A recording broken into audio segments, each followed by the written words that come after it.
Hey guys, this is Alachia, and this is my review for Gladiator 2. It's actually not so much a Gladiator 2 review as it's going to be a retrospective as to why Gladiator 2 is a far inferior movie to Gladiator 1, and how it's pretty much a carbon copy of Gladiator 1, but with all of the plot points done very, very poorly. And they're both directed by the same guy, Ridley Scott. One was created in 2000, Gladiator, the original, and the second, 2024, so 24 years later. However, the stories take place about 16 years later, and they both follow a gladiator who is captured and then rises within the gladiator ring to become maybe something. So the first one follows Maximus. He is a leader. The very first opening scene of Gladiator is really amazing. It's this battle that's being formed between Rome and the Germanic tribes. And, the Germanic tribes are shown to be very brutal and, just incredibly fierce. And the Roman army is very organized and, they've got everything in line and everyone is calm and ready because Maximus is leading them. And they're all looking up to him. All the soldiers just have so much respect for him. So he's got that leader bot check. Everyone respects him. And then they go into the battle. And man, he is fighting. He is hacking people. He's just like throwing down. He is a fighter. Check. Then after the battle, Marcus Aurelius, the emperor, basically says, hey man, I want you to be the leader when I die. And he says, whoa, whoa, whoa. I just want to go home. I love my wife. I love my kid. I want to be a farmer. It's all going to be good. I don't want to be emperor. Humility, check. I mean, everything is set up in the first Gladiator where you're just like, this man is like all the boxes checked, right? And of course, when Marcus Aurelius actually does die, his son Commodus can't stand the fact that Maximus was chosen over him and kills his father, blames Maximus, has Maximus put to death, which he escapes from, and then has Maximus's wife and son murdered. Okay, I know you're like, this is supposed to be a Gladiator 2 review, all right? So I don't understand why you're just rehashing what happened in Gladiator 1. You have to understand what happened in Gladiator 1 to understand why Gladiator 2 doesn't work. Because you have this amazing setup for a revenge story. You have this man who is a leader, a fighter, who has humility, who loves his family, just all of the attributes where you follow the hero, where you're rooting for this person. You're just like, I don't want this person to die. I want this person to get their revenge. When his wife and son are basically like brutally assaulted and then crucified alive, he sees this. He sees what has happened to them. And then from that point on, the audience is invested. They are just as angry. They see the injustice. It's not fair. And everything that happens to Commodus after that, or all the things that that Maximus goes through to get to Commodus, the audience is with him the entire time. Now, in Gladiator 2, let's counter this with Lucius, who is now retconned to be his son. In Gladiator 1, nowhere does it say that Lucius is his son. Lucilla and Maximus definitely had a past, but when they meet and they talk, they both have sons who are about the same age. Maximus clearly loves his wife and child. So you're retconning this to basically say that Maximus cheated on his wife with Lucilla for Lucius to have been his son, which completely destroys a lot of that checkbox I was listing earlier for Maximus, which kind of drove me insane. I was like, that's part of his storyline. That's part of his like hero's journey, And now you're basically saying he was a philanderer and he cheated with Lucilla and created Lucius. I mean, there was no reason to do this, but just so that they could say that this is Gladiator 2 because this is actually Maximus's kid. So anyways, Lucius's story in Gladiator 2 begins where we realize that he has been on the run after Commodus is killed by Maximus at the end of Gladiator 1. And all we see is that he has landed in Numidia. His mom never found him after he was sent away for safety purposes, which makes no sense because the whole point of Gladiator 1 was that, Maximus had made the sacrifice and now Rome can return to its dream for the people, which never happened. So the whole like promise and the beauty and the dream that's supposed to be available and the hope that's supposed to be available after Gladiator 1 clearly shows that all that sacrifice was for nothing, because in the end, there was no rise of the Senate. There is no rise of the Republic. So Lucius's mom loses track of him. He ends up in Numidia, where he's been taken up by the people there. And he has a wife. You can see he's definitely in love with her. That's pretty much all you get. And she is also a soldier. So she's a fighter. And they both are fighters. But he's not necessarily a leader. He's not a commander. He is just a good soldier. And when the Romans come and attack them, which doesn't really make sense from a historical standpoint, since Numidia was already a province of Rome for like 200 years at this point. I don't know. But anyways, Ridley Scott, The Rome comes and attacks them, invades, and he and his wife, Lucius and his wife, are both soldiers and they're fighting. And she dies in battle and he's injured. Now, this is the setup for his revenge story. If you're both in the army, you're both defending your territory, and one of you is slain, that is not a very good setup for a revenge film, because there's a justification for his wife's death in the fact that she's on the front line of fighting. So she's not an innocent. She dies as a soldier does. Is it tragic? Yes. Is it worth a journey of revenge? No. And maybe Ridley Scott or whoever the writer was, I think it was an AI chatbot or whatever, would say that that's not the point. It's not a revenge story like Gladiator.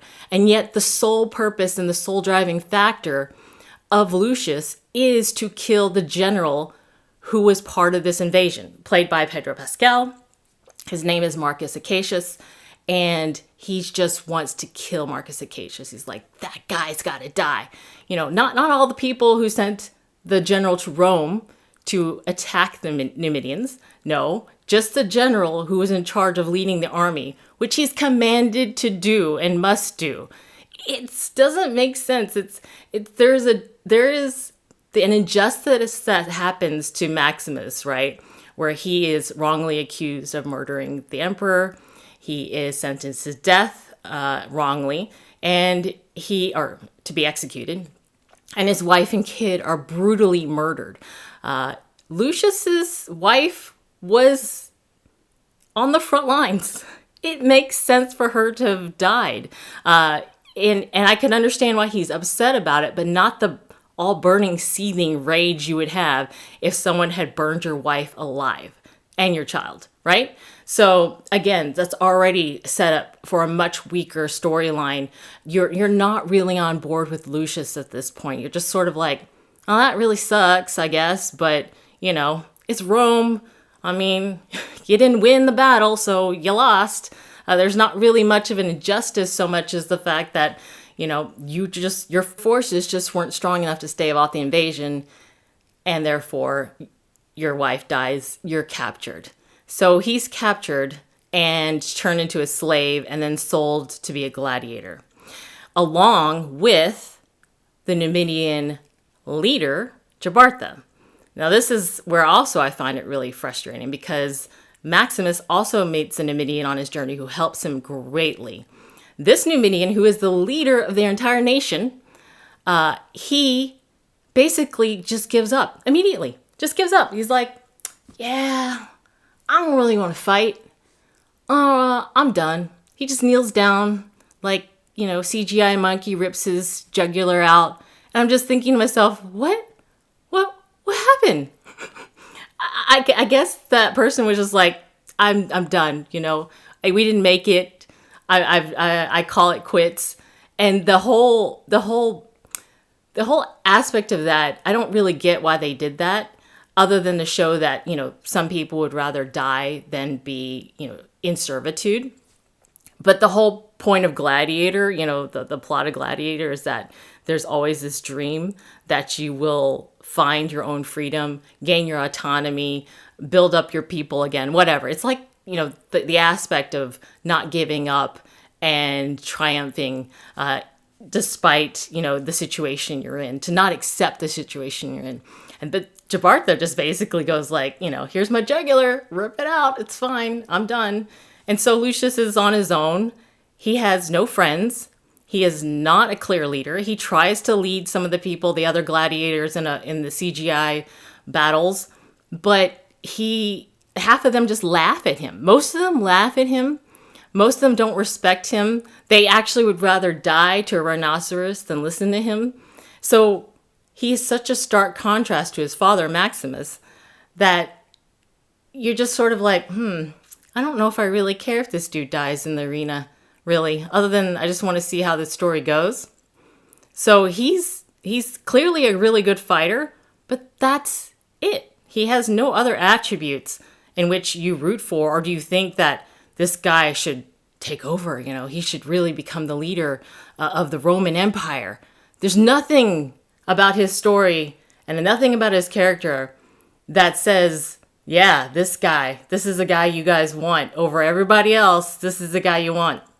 And so what they have to do is they have to contrast this with the actual leaders, which is Gita and Caracalla, who are portrayed as weirdo twins in this. In Roman history, they're actually not these weird clown mimes. Gita's actually killed by his brother Caracalla, and Caracalla is a manly fighter who loves to just get in the gutter with his fellow soldiers, and fight with them. Not this version, not Ridley Scott's version. These are really, they look like drama students from the 50s.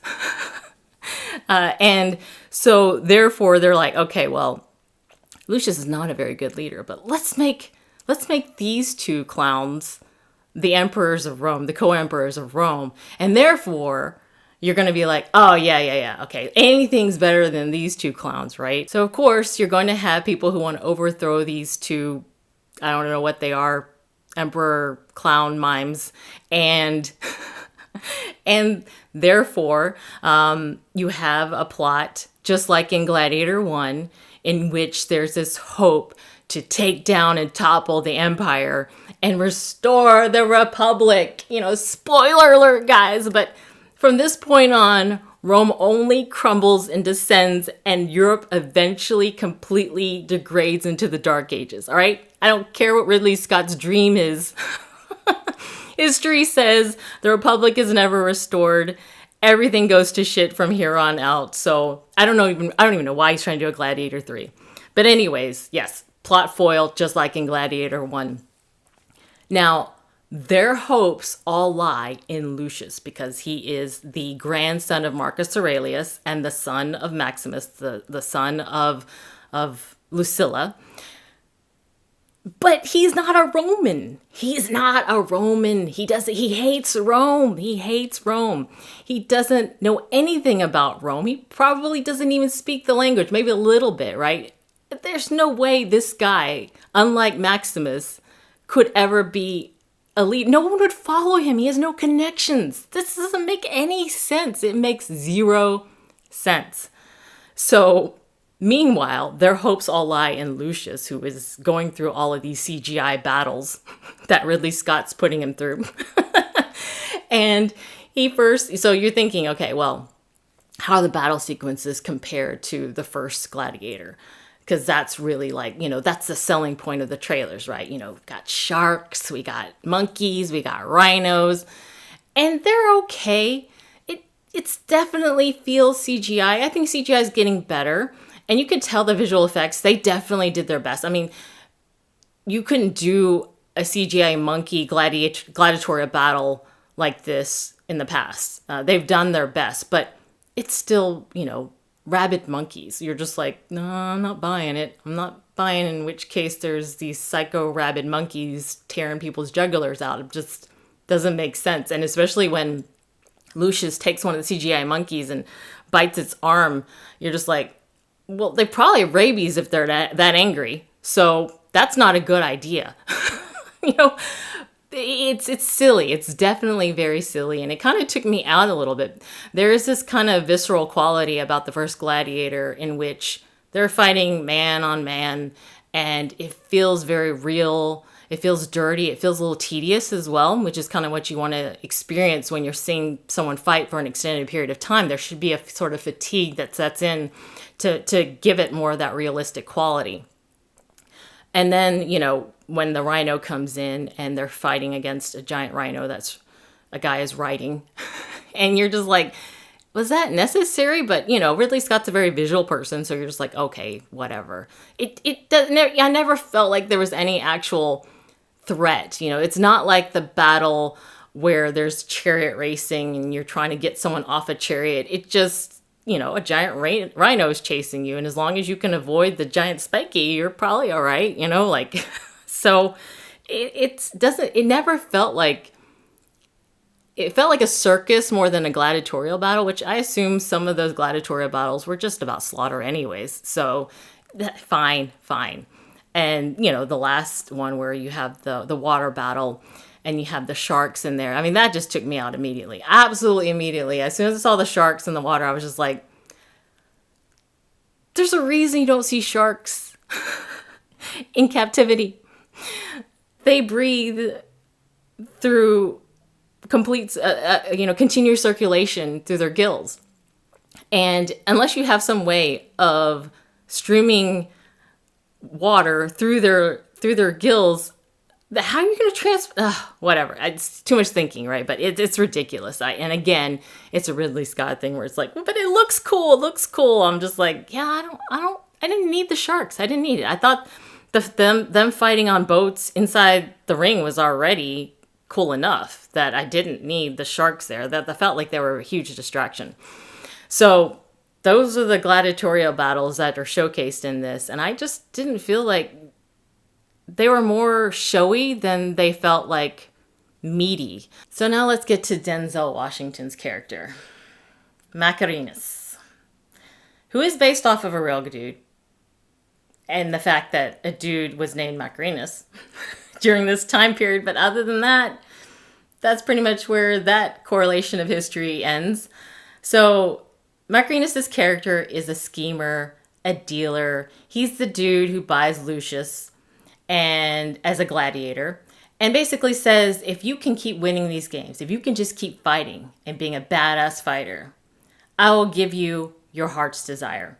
And Lucius's heart's desire is to have Pedro Pascal's Marcus Acacius dead. So he's like, I will give you Marcus Acacius' head on a platter. I will give it to you. You just have to keep fighting. Because in the background, Macrinus' character is trying to plot to overtake the emperors and seize control of Rome. He has this entire master plot that he's been planning, long game, manipulating his way into the services of people who have influence, manipulating his way into the ear of the emperors, especially Gita's. And he constructs this whole plot to use the games to distract the people and turn them against the emperors so that he can seize control. And it's a very interesting plot line in terms of like how he's going to actually scheme and get it done. But it solely relies on everyone being really, really stupid, which, happens in real life. So fine. I can buy that. So he convinces Gita to murder his brother by plotting, turning them against each other. First, he turns the Roman people using Lucius against the emperors and with the gladiatorial games. And then he turns Gita against Caracalla by convincing him that Caracalla is going to betray him. So he has Gita kill Caracalla, and then he kills Gita himself. Therefore, he has control. So he manipulates the senators to reveal their plots to restore Rome to the Republic. He reveals these plots to the emperors before he has them killed. And therefore, Lucius's mom, Lucilla, is caught, as well as Pedro Pascal's Marcus Acacius, because despite the fact that Lucius hates Acacius, what's driving his hatred is a misunderstanding. It's not even pure hatred. It's his misunderstanding of the intentions of Marcus Acacius, which it's like taking all these like hardline driven outlines of what makes a pure revenge story and going like, but actually he's not that bad. Actually, your hatred for him isn't justified. And it isn't, because turns out Pedro Pascal's character is a softie. He's just a man who's just doing his duty for Rome, and he just wants to retire. And he's basically like Maximus. He just wants to go home. He doesn't want power. He just wants to relax. He wants to chill out. He wants to bang Lucius's mom, Lucilla, and just love and live. And and so when he is caught with this plot, because he chooses to protect Lucilla's son, Lucius, despite the fact that Lucius hates his guts, he basically is thrown to the lambs. He's found out. He's thrown into the gladiator ring. And Macrinus basically says, look, I gave you Pedro Pascal's head on a platter. I did exactly what you asked for. So now all you have to do is kill him. And then Lucius is like, yeah, all right, you're dead. I'm going to kill you. And of course, while they're fighting, Marcus is basically going like, wait a minute. Actually, I love your mom. And I didn't try to kill you because I hated you guys. It's just that, I'm a general and I'm supposed to be doing my thing. And I actually loved your father and I loved your grandfather. And so at the end of the battle, Lucius is like, oh yeah, I don't want to kill you. My hatred for you is unjustified, so I won't kill you. And so basically Macrinus has him killed, has a bunch of the Praetorians shoot arrows at him. In addition to this, he also has his mother shot because she's out basically in the middle of the gladiator ring as punishment, and she is executed by Macrinus. So turns out this loathing, seething hatred for, Acacius was misdirected. It really should have been for Macrinus all along. So he's done all this plotting, scheming. He has murdered people. He's murdered everyone, and he's gotten away with it. He is successful. Denzel Washington's character is triumphant. He's done it all. He's manipulated Lucius. He's manipulated Lucilla. He manipulated the Senate. He manipulated the emperors. He's got all of his enemies killed. So you're just like, wow, okay, well, that's pretty impressive. So what does he do?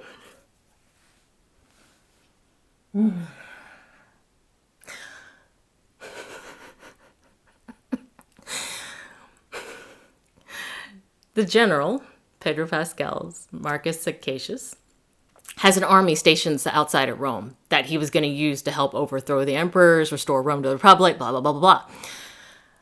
Macrinus finds this out. He sends Praetorian guards, about 6,000 Praetorians and an army from Rome to meet out, to stop the general's army from coming in and being able to ignite this rebellion. And you're just like, wow, he's done it all. He's manipulated the Praetorians. He's manipulated the army. They're all going to do his bidding. He just has to sit back, pop some grapes into his mouth. He is said he is done. No, God, the story has to end. The story has to end somehow. And, the gladiator has to triumph. Not this guy who's done all this amazing scheming. So he's got to do something really stupid. Really, really stupid. He's got to ride out and chase ahead of his army, go in front of his army, the defense. He goes in front of the defense and he meets Lucius head on. Both armies are sitting there. And instead of just going like, attack these fuckers, attack them, kill them all. He's like, no, you know what I'm going to do? This dude, this gladiator that I bought because he's a soldier. He is like this 20-year-old fighting god who has never lost a single battle. And I know this guy can snap someone in half like this. Not a problem.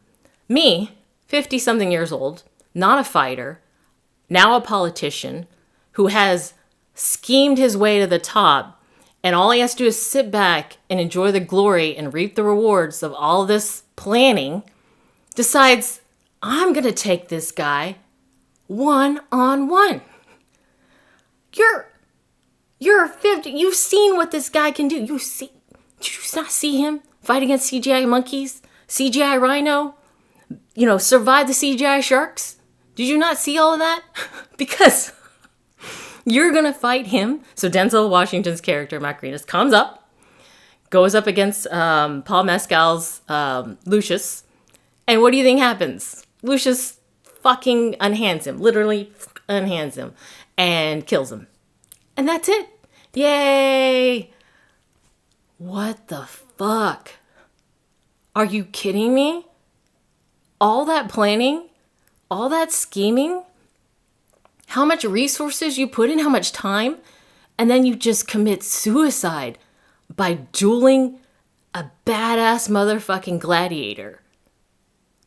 I just have no words. I have no words. And so now Lucius gives this little speech. He's like, I'm not a leader. I don't know how to command. I don't really even know if I give a shit about Rome. I suppose I love my father, who is retconned to be my father. And, I love my mother, even though she somehow lost me. And I don't know anything about Rome. I don't know anything about leaders. I have no connections in this city. But let me think on it. Let me think on whether or not I shall take up the mantle. So let me commune with my father, and then let's see if he transfers some of his knowledge to me. No, so there's this rise of this gladiator, and he is a nobody. So you're just like, okay, you're now the champion, and now you command everything because of nepotism. So I don't see how that's any better for Rome. And of course, as we know from history, it's not. So there's that. I just don't understand why this film was made at all. I suppose if you just wanted an excuse to have people battle CGI monkeys, rhinos, and sharks, then I guess, yeah, okay, come out with some AI drivel and just put that in the background and then have some fighting. I just, there's no point for this. This is a crap that makes me just really grossed out and disgusted by what Hollywood produces, because this is what they expect to deliver to us and say, hey, you should pay money to see this. And I'm just thinking to myself, this was a waste of time and money. I'm giving Gladiator 2 a D for dud. Anyways, let me know what you guys thought about Gladiator 2 if you saw it, and what you thought about it in comparison to Gladiator 1. I think it would have been okay if it had been kind of more of a carbon copy that was done equal to Gladiator 1. But for it to be an inferior version of all the same plot points just makes it not really worth the watch. Anyways, thanks so much for watching, guys. And if you'd like to watch more, you can click right here to watch more now. Until next time, see you on the flip side. Boom.